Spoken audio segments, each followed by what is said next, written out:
Apocalipse. Visão geral. Se o Novo Testamento terminasse com as cartas, o cristianismo seria somente memórias de um movimento que entrou na história e depois foi engolido por ela. Como Jesus e os apóstolos afirmaram, os falsos mestres trabalhariam para desviar a igreja dos ensinamentos da Bíblia e do próprio Cristo. Com a morte dos apóstolos e daqueles que conheceram a Jesus pessoalmente, esse processo ganhou velocidade e ameaçou a fé cristã. Para piorar, os cristãos também sofreram intensa perseguição em muitos locais. João, o último apóstolo vivo, recebeu uma mensagem de Cristo para fortalecer a igreja até a sua vinda. No livro do Apocalipse, do grego Apocalipsis, revelar, João vislumbrou o futuro, reafirmando que a igreja venceria com Cristo e que o reino de Deus seria definitivamente estabelecido. Autor e data. O testemunho de Irineu, que viveu no início do segundo século, é uma das principais evidências de que João escreveu o Apocalipse.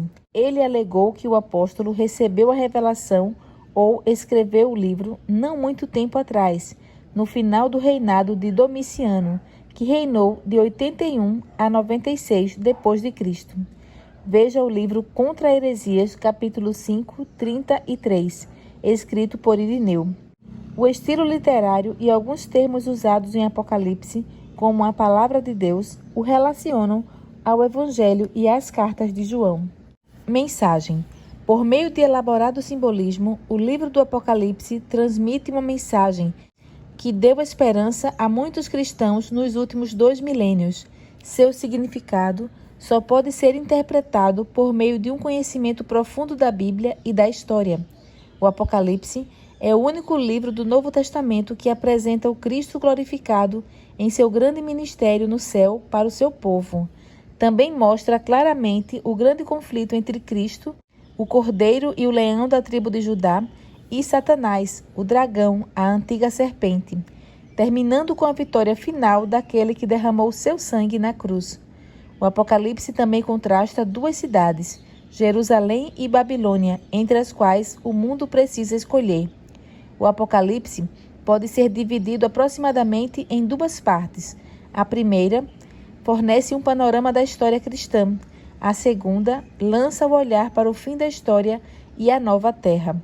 A primeira parte revela as lutas da igreja ao longo da história em 3 séries de 7, igrejas, selos e trombetas. A segunda abrange toda a história cristã até o retorno de Jesus, ao longo de diferentes perspectivas complementares entre si.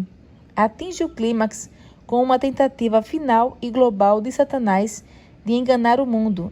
Ele faz isso imitando a Trindade na ação combinada do dragão, da besta do mar e da besta da terra. Não importa o quanto a perseguição e os enganos promovidos por Satanás e seus aliados sejam dolorosos, Deus assegura a vitória eterna aos fiéis.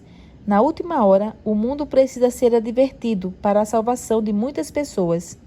O livro termina com a destruição dos inimigos de Deus, bem como do pecado e da morte no lago de fogo.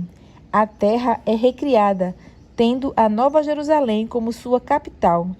Todas as promessas feitas aos patriarcas, reis e profetas encontram seu cumprimento naquela cidade.